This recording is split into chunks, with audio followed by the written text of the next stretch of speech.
All right. John Butchergrass. Michael Eaves, best of the NBA from today. Best sharpshooter of the day, Duncan Robinson.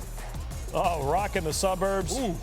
Just like Quiet Riot did. 7 of 8 from deep.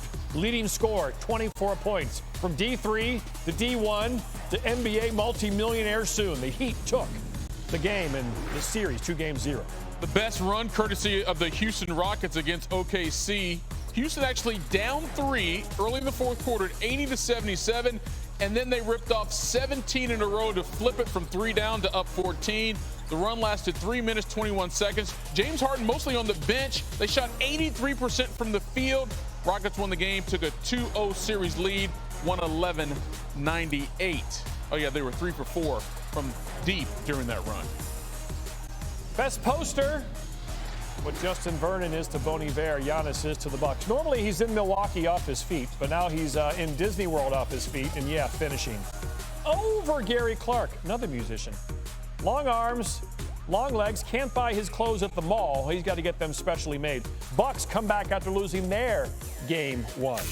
And the Sports Center continues. Eves and Bucci, the Golden State Warriors, are about to get richer. More on that ahead. But we continue with what has become the main attraction at Disney World here early in the playoffs, Michael. Blazers and Lakers. Yeah, Bucci, the 1-8 matchup we didn't always know we were going to get, but one definitely NBA fans and NBA Twitter needed in the worst way. Let's go to it. AD, LeBron, how would they respond after losing game 1 in convincing fashion to Dame and company? Well, AD, he came to LA to try to win a championship, and he came out in this game like, yo, we can't let this continue. And he was all over the court in every way Laker fans want him to be. And it's hard to believe that the Lakers have not won a playoff game since May of 2012. Yeah, maybe AD knew that stat. Game 1, he had 12 points in the paint. Game 2 at the half, he had 16 points in the paint, 21 and 8 total in the first half, third quarter. How about them Wildcats? AD knocks down a 3 from the wing. And then another one, hand up, back-to-back trays for AD. About 3:30 to go in the game. From the baseline, you can't defend that. Too long, too skilled, too good. 31 and 11 through 3. New on Sports Center, AD with Cassidy Hubbard after the game. But we just wanted to come out aggressive tonight and play with a sense of desperation. And we did that. You know, guys made shots tonight, which we can tell is going to be a difference in this series. Guys shot the ball with a lot of confidence. But we wanted to come out and play with a sense of urgency, a sense of desperation, and we were able to get the win tonight. Yeah, to that point, no fans, no home court advantage. How much was this effort tonight about a motivation being down 0-1? Yeah, I mean, you never want to go down 0-2 in a series. And our mantra this entire season is never lose 2 in a row.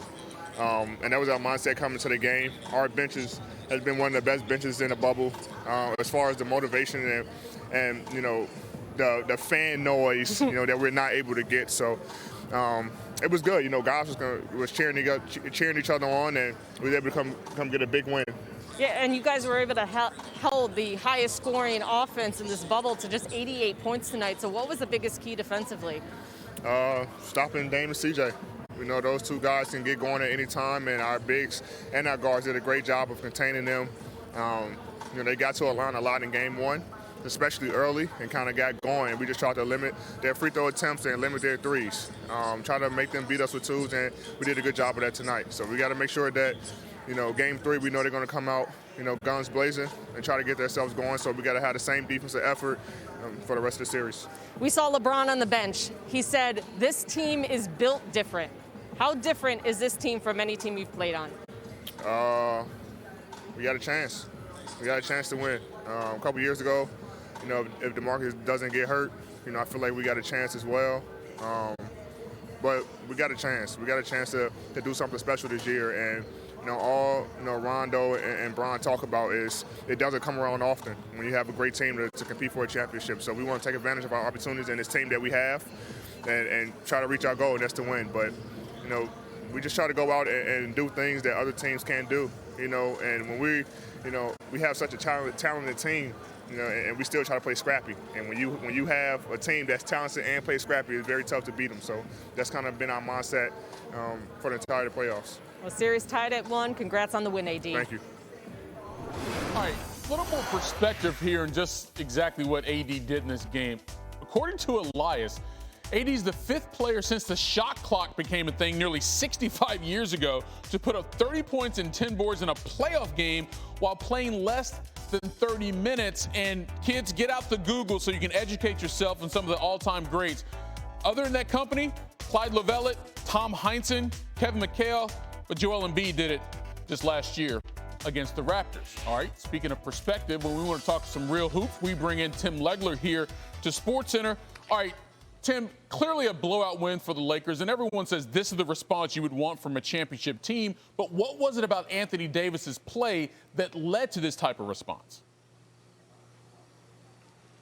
I love everything he just said in that interview, because rarely do you hear star players talk about that level of desperation this early in a series. But that's exactly the approach they needed to have. I thought he set the tone. He was just going to be physically overwhelming for the Portland Trail Blazers. He showed all his versatility, but in particular, the way he started the game defensively. This is an incredible play right here. Look at the speed to track Damian Lillard to the rim. That's a layup early in the game. Their best player. That can get you going. Here again, both LeBron and AD just occupy the low post and the front of the rim and just beat them up with their physical power. And then the skill started to take over. I mean, AD was really feeling it tonight from the three-point line. He got into that rhythm. No one's going to come out there and guard him. And then finally the face-up game. The quick one step, gets the contact, gets the finish. I just thought he imposed his will on this game so early and showed you everything that he's capable of doing. Gave you the full package. Tremendous job here, too. Look at the effort. He falls in the corner, gets up, gets the rebound, and it triggers this break.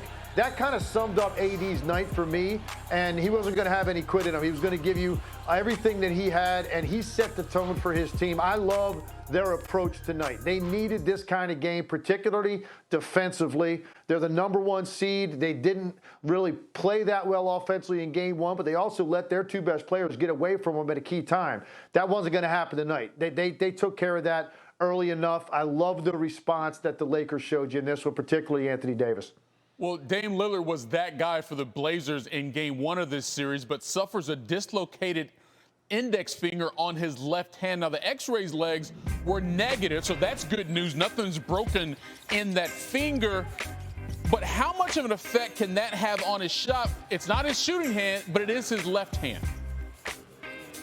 Yeah, and that's one of the most understated injuries when it comes to affecting your shooting. When you hurt something on that offhand, the way that affects you, it can affect the way you catch the ball cleanly. If that is really tender and sore when you go into game 3, when you catch it, sometimes that can affect how cleanly you catch it. Certainly going to your left for that step back 3-point shot that he loves, going in that direction, that could be affected. We're going to have to wait to see what he says after a day of rest, and then by the time you get to game night for game 3.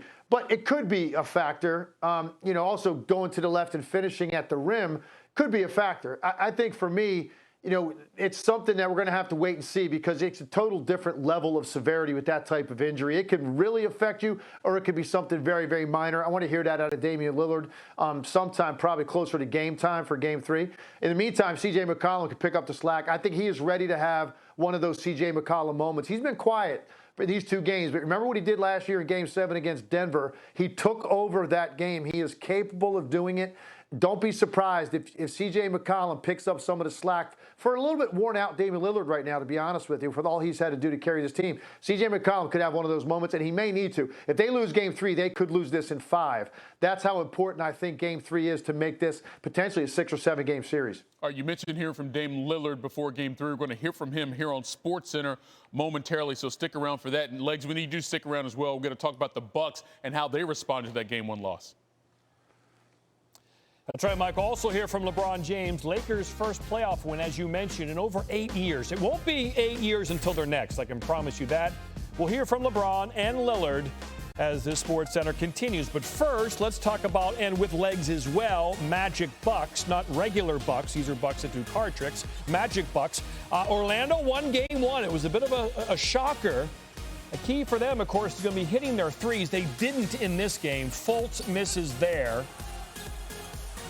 And again, all over the place. The Magic shot 12.5% from the field I think it's their defense. in the first quarter. Second worst in the first quarter in over the last 1,500 postseason games. Again, 12.5%. Terrence Ross, you saw one there as well. Giannis, all right, yeah, we're 3 wide. Doesn't matter. He takes it the distance.